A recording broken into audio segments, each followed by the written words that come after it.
کہ ختم خواجگان میں جتنی کلمات ہیں یہ سارے دعائی کلمات ہیں، یعنی دعا کی نیت سے کلمات کو پڑھا جاتا ہے۔ بار بار پڑھنے کا مطلب یہ ہے کہ پہلی نیت تو یہ ہماری کہ ہم کہ اللہ سے دعا کر رہے ہیں، جیسے ابھی ہم نے پڑھا ہے حسبنا اللہ و نعم الوکیل، یہ دعا ہے ہماری کہ اللہ تعالیٰ ہمیں یقین اور توکل عطا فرما دے۔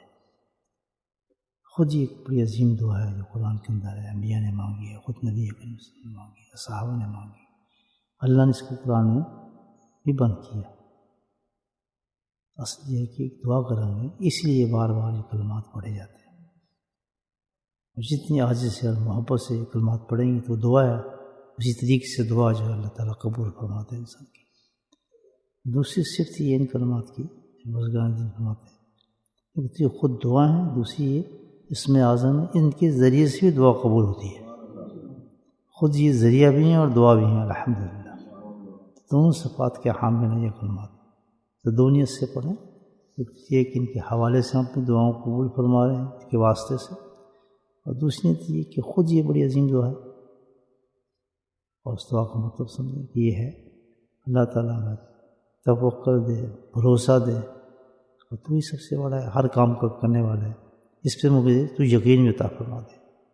نبی کی دعا ہے یہ اللہ مجھے تو ایسا یقین عطا فرما، وہ یقین دے مجھے پکا یقین ہو جائے جو کچھ میرے مقدر میں تم نے لکھ دیا ہے وہ ہو کر ہی رہے گا، اور جو ہو کر رہے گا اللہ تعالیٰ اس پہ تم مجھے راضی بھی کر دینا، ہمیں راضی ہو جاؤں اس پر۔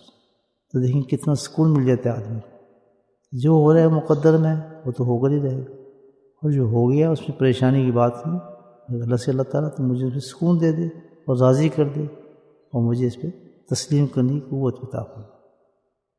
یہ ہے حسبنا اللہ و نعم الوکیل، پڑھتے ہوئے ہم یہ بات کرتے ہیں۔ اچھا، یہ کلمات جو ہیں دعا بھی ہیں اور دعا قبول ہونے کا واسطہ بھی ہیں، ان کے ذریعے دعا مانگی جاتی ہے۔ تیسری چیز ثواب، تو ان کا پڑھنے کا ثواب بھی بہت زیادہ ہے، بے انتہا نیکیاں ملتی ہیں الحمدللہ، برکات ملتی ہیں، اللہ کا قرب ملتا ہے، محبت ملتی ہے، انسان کے درجات بلند ہوتے ہیں، اللہ کا قرب نصیب ہوتا ہے۔ کیوں؟ یہ قرآن کلمات ہیں اور ہر لفظ پہ 10 نیکی ملتی ہیں، تو بے انتہا ثواب ہے ان کلمات کو پڑھنے کا۔ 3 چیزیں ہوں گی، ایک تو خود یہ دعا ہے، دعا مانگ رہے ہیں اللہ تعالیٰ سے، دوسری دعا کی قبولیت کا واسطہ ہے، اللہ قبول فرماتے ہیں ان کے ذریعے، تیسری چیز یہ خزانہ ہے کس چیز کا؟ ثواب کا، خوب ثواب ملتا ہے، اور چوتھی چیز اس وقت ہم کیوں پڑھ رہے ہیں سبحان اللہ، نیت ہماری ہے کہ ہم ثواب جو اس کا ہم پڑھنے سے جو ہمیں حاصل ہوگا ہمارے دعاوے کو ہو جائے، اور ہمیں اس کا اجر بھی پورا مل جائے، برکت بھی پوری آ جائے، اور اس کا ثواب بھی پورا مل جائے۔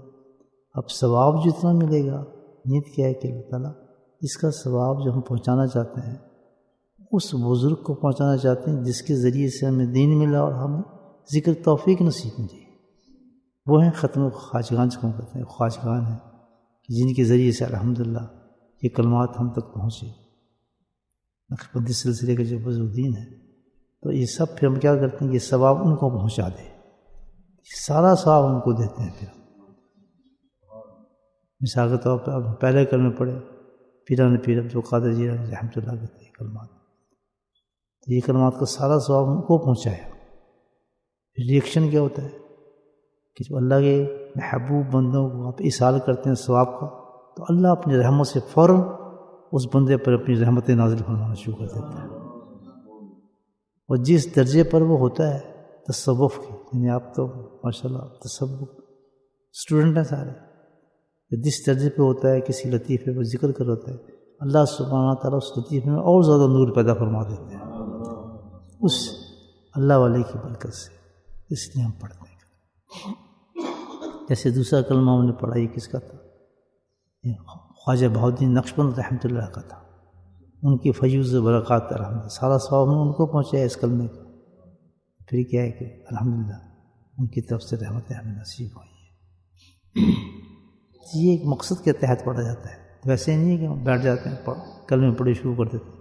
اس کے پیچھے بہت مقاصد ہیں جو بزرگان دین ہزاروں سال سے ان کو کرنے کا معمول بنایا۔ بیٹھ کے انسانی کلمے پڑھے بے انتہا فائدہ ہوتا ہے۔ اور پھر یہی بزرگان دین فرماتے ہیں کہ ان کلمات میں یہ تاثیر رکھی اللہ تعالیٰ نے کہ ہر بیماری کی شفا بن جاتی ہے اس میں۔ اس کا علاج یہ ہے کہ جیسے خواتین نے اس وقت گھر میں پڑھ رہی ہیں یہ کلمہ، الحمدللہ ہزاروں خواتین ہوں گی پوری دنیا میں پڑھ رہی ہوں گی اس وقت۔ بیماری ہیں بھی ہیں گھر میں، کسی کو جنات ہیں، کسی کو مصیبت ہیں، کسی کو پریشانی ہے، ہر حالات ہیں، تو اس کا طریقہ بڑا آسان ہے۔ پانی کا آپ بوتل لے کے رکھ لیں، گلاس ایک رکھ لیں، پورے یقین کے ساتھ کہ کلموں میں اثر ہے۔ پھر جب یہ خواجہ ختم کریں بعد میں، تو ہر آدمی اس کلمے پر پھونک مارے 7 دفعہ، پھر اس کلمے کو پھونک مارنے کے بعد اس پانی کو استعمال کرنا شروع کر دیں۔ جو مریض ہیں اس کو پلائیں، جو پریشان ہیں ان کو پلائیں، جس مرض کے لیے آپ چاہتے ہیں شام تک اس کو پڑھیں، اس کو پلائیں، اور شام کو پھر ختم خواجگان ہو، پھر تازہ پانی بنائیں، پھونک مار کے پھر اس کو پلائیں، انشاءاللہ الحمدللہ شفا ہونی شروع ہو جائے گی اس بیماری۔ کتنے آسان طریقے اللہ نے بتائے ہیں، اس میں کتنے فائدے ہیں انسان کو بے انتہا اللہ کا ذکر کے۔ دروشی پڑھیں، یہ کلمہ خزانہ ہے ہر اعتبار سے، بہت بڑے کلمے ہیں یہ، بہت بڑے کلمے، جس میں آتا ہے کہ اتنا بڑا کلمہ ہے کہ جب انسان یہ کلمہ پڑھتا ہے تو عرش کے نیچے ایک ستون ہے، نورانی ستون، وہ لٹکا ہوا ہے۔ نقشہ کھینچے، وہ کون سا ستون ہے؟ وہ اس کلمے کا ستون ہے۔ جب انسان زمین پہ یہ کلمہ پڑھتا ہے تو آسمان پہ وہ ستون ہلنا شروع ہو جاتا ہے، بہت نورانی، پورے ڈھانپا ہوا ہے پورے عرش کو، اس نے اتنا نور ہے اس میں، خزانے میں، اور پوری جنت میں گھومتا ہے وہ جس وقت انسان پڑھتا ہے۔ دیکھیے کنیکشن اللہ تعالیٰ نے روحانی کنیکشن کیسا آسمان کے ساتھ رکھا ہے، ان کلمات کے ذریعے سے انسان کا تعلق ہو جاتا ہے ایک دم آسمان پر۔ تو پھر اللہ تعالیٰ نے ابھی حدیث ہے کہ اللہ تعالیٰ نے اس کلمے کی شان یہ رکھی ہے کہ اس دنیا میں بے انتہا بیماریاں ہیں، اور بھی آتی جائیں گی، ہر قسم کی بیماری ہے۔ پہلے کینسر نہیں سنتے تھے، ہزاروں بیماریاں پہلے نہیں تھیں ہمارے زمانے میں، اب اس قدر بیماریاں آ گئی ہیں۔ سب سے بڑی بیماری جو پہلے کبھی نہیں تھی اب عام ہے، اس کو کہتے ہیں ڈپریشن، دماغی بیماری، مینٹل بیماری۔ یہ سب سے بیماری اور پرابلم ہے آج کل ہمارے معاشرے کے اندر۔ کیوں؟ کہ بہت زیادہ ہمارے اندر مادیت آ گئی ہے نا، دنیا آ گئی ہے، تو سب سے بڑی بیماری جو کریٹ ہوئی اس وجہ سے دیٹ از اے ڈپریشن۔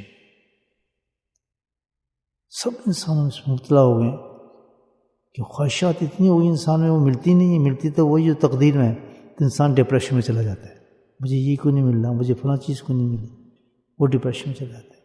تو سب سے بڑی بیماریاں، اور دنیا میں اس کا علاج ہی کوئی نہیں ہے، no cure at all, ask اینی باڈی۔ اس کو پاگل کر دیں، پاگل ہے، بس یہ تو پاگل ہو گیا، جن آ گیا، بھوت آ گیا، جادو ہو گیا۔ حالانکہ کیا ہے، ایک روحانی ڈپریشن اس پر، ایک سائیکولوجی طور پر، نفسیاتی طور پر ایک مریض بن گیا ہے، دنیا کی خواہشات کے اندر جم گیا وہ شخص، اس کی خواہش پوری نہیں ہو رہی، وہ پاگل ہو گیا، اس میں اطمینان ہے ہی نہیں، سکون ہے ہی نہیں، صبر ہے ہی نہیں کہ صبر کرے، جو ملے گا الحمدللہ بہت ہے، جو نہیں مل رہا اللہ بہتر سمجھتا ہے، اچھی حکمت ہے اس کی۔ تو یہ ایسی بیماری جس کا علاج ہی نہیں ہے۔ تو اللہ تعالیٰ نے اس کلمے میں لا حول ولا قوت الا باللہ، دنیا کے اندر جتنی بیماری ہیں سب بیماریوں کا علاج اس میں رکھا ہے اللہ تعالیٰ نے۔ میں نے انداز نہیں بھی عبدی ہی، جس نیت سے آدمی اس کلمے کو پڑھے گا کہ اللہ میرے کینسر ختم ہو جائے، اس کا کینسر ختم ہو جائے گا۔ وہ اس کلمے کو پڑھے گا یا اللہ اس نیت سے پڑھے گا میرا سر کا درد ختم ہو جائے، درد ختم ہو جاتا ہے. سر پہ ہاتھ رکھے، کسی قسم کا بھی انسان کے اندر بیماری ہے، اللہ کے حکم سے اس بیماری کے اندر کمی آنا شروع ہو جاتی ہے. دوسری چیز الحمدللہ اس کلمے میں جو ہے کہ ساری بیماری کو علاج، لیکن جس کا علاج دنیا میں ہے ہی نہیں، وہ اس بیماری کا سب سے چھوٹا علاج ہے. ڈپریشن کے لیے سب سے چھوٹا علاج اس میں رکھا ہے کہ اللہ تعالیٰ اس میں جو ہے ڈپریشن کو فوراً ختم فرما دیتے ہیں. اگر مشین مریض پڑے وہ پاگل ہوگا ہی نہیں. اس کلمے کو بہت پڑھے، لیکن کسی بزرگ کے سپرویژن میں پڑھنا چاہیے. وہ تعداد بتائے، طریقہ بتائے، اور پھر اس کی توجہ ہو، تب اثرات ہوتے ہیں ان کلمات کا. تو یہ کلمہ جو ہے آپ یہ دیکھیں کتنا عظیم کلمہ ہے. 99% جتنی بیماریاں سب کا علاج ہے. اس میں روحانی ہو، جسمانی ہو، مادی ہو، دنیا نہیں نکل لی، اس کلمے کو پڑھنا شروع کر دیں اپنے شیخ کی اجازت سے.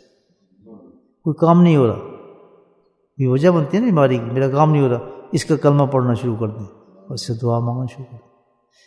تو اس وجہ کیا ہوگی، وہ چیز ملے گی نہیں تو لیکن ڈپریشن بھی نہیں ہوگا. ایک بیماری سے آدمی بچ جاتا ہے. تو یہ تھوڑی بات ذہن میں آئی اس کلمے کے بارے میں. اور اس کا تعلق کس سے ہے؟ سبحان اللہ، اس کا تعلق ہے شیخ سرہند حضرت احمد فاروقی نقشبندی مجدد الحسین رحمۃ اللہ علیہ سے تعلق. بہت عظیم کلمے ہیں، ان کو ثواب جائے گا اس کا. جب ان کو ثواب جاتا ہے تو خود سمجھیں کہ کتنی بڑی رحمت اس میں آ جائے گی. تو نور اور نور ہو جاتا ہے انسان جو اس کلمے کو پڑھتا ہے. تو آپ کھول کے بڑے دھیان سے ان کلمات کا ورد کیا کریں. دروشی پڑھیں. تمام مشائخ کا تو ہم نے ذکر کیا ہے، ان کے لیے کلمات ہم پڑھتے ہیں اور ان کو ایصال ثواب کرتے ہیں، ثواب پہنچاتے ہیں. جو سرتاج مشائخ ہیں، بمبئی فیض ہیں، امام الانبیاء ہیں، ان کے کون سے کلمات ہیں جو جس کے ذریعے سے ان کو ایصال ثواب پہنچایا جاتا ہے؟ تو اصل تو وہی ہے. ان کے لیے جو کلمات منتخب کیے ہیں وہ درود شریف ہے.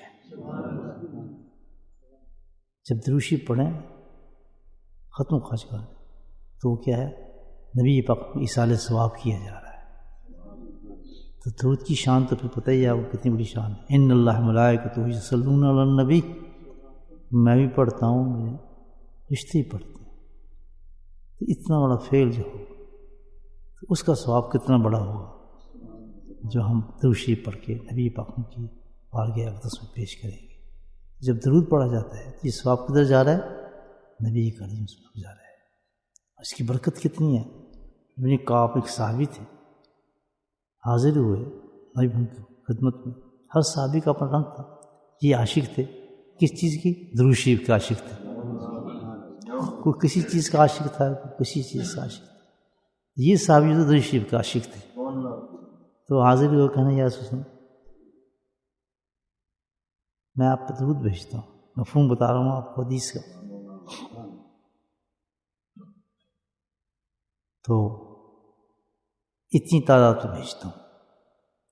آپ سنا کہ اس سے بھی زیادہ کر لو. پھر ہے کہ یا سنو مطلب اتنی تعداد پہ پڑھنا شروع کر دیے اور بھیج سکتا ہوں کہ ہاں اس سے بھی زیادہ کر لے. پھر ہے سنو میں دل کرتا ہے کہ سارا وقت میں درود شریف پڑھوں، پڑھ سکتا ہوں. اجازت مانگ رہے ہیں اپنے شیخ سے. اجازت وہیں سے چلی ہے. اب سمجھیں کیا طریقہ ہے، اجازت کیوں جاتی شیخ سے؟ اب اجازت مانگ رہے ہیں اپنے شیخ سے. کیا میں سارے وقت میں درود شریف پڑھ لوں؟ ہر وقت میں چاہتا ہوں میں درود شریف پڑھتا ہوں آپ. تو اللہ نے فرمایا پھر تو تیری ساری مشکلیں بھی آسان ہو گئیں اور سارے تیرے پرابلم تھے وہ بھی پورے ہو گئے اور تیری ساری بخشش بھی ہوئی، تو جنت میں چلا گیا. تو کتنا بڑا ایک دروازہ کھل گیا ہمارے سامنے. ایک مقام پہ جب شیخ درود کی اجازت دیتے ہیں، کہتے ہیں اب تم درود کا وردی کرو. ایک مقام ہوتا ہے ہر سٹیج پہ انسان، اس وقت انسان کی یہ حالت ہو جاتی ہے. اور یہ ثابت ہو گیا حدیث، ایک صحابی کا فعل تھا، کوئی بدعت نہیں ہے. کوئی انسان درود شریف کی اجازت دے رہا ہے کسی کو. تو جب ہم پڑھتے ہیں ختم خواجہ گانا الحمدللہ جس کی ہمیں اجازت ہے، تو کیا ہے درود شریف جب پڑھیں تو پھر یہ اصال ثواب کس کو جا رہا ہے؟ امام ملیہ کو جا رہا ہے. تو پھر آپ اندازہ لگا رہے ہیں کہ وہاں سے کتنی برکتیں آئیں گی، تمام مشکل حل ہوں گی، تمام معاملات انسان کے حل ہو جائیں گے. مراقبہ فرمائیں، یعنی دل کی طرف توجہ فرمائیں اور دل کے اندر فیضان ربی حاصل کرنے کے لیے اللہ کا ذکر کریں. جیسے ذکر کریں گے اللہ کا فیض اتنا شروع ہو جاتا ہے. فیضان ربی انسان کے دل پر نور کی طرح بارش کرنے لگتا ہے. اس میں ذات اللہ اللہ اللہ کا بہت بڑا نور ہے. دل کو متوجہ کریں، اچھی طریقے سے تمام خیالات سے صاف کریں، اپنی توجہ دل پر اور دل کی توجہ اللہ کی طرف معزول فرمائیں، اور پھر بہت ہی محبت کے ساتھ ادب کے ساتھ دل کی زبان سے اللہ اللہ اللہ کا ورد کریں. اس کو ذکر خفی بھی کہتے ہیں، یعنی قلبی ذکر. رممبر اللہ سبحانہ تعالیٰ ود اسم مبارک اللہ اللہ اللہ. بسم اللہ الرحمن الرحیم. بسم اللہ الرحمن الرحیم. الحمد للہ رب العالمین، الصلاۃ والسلام علی سید المرسلین.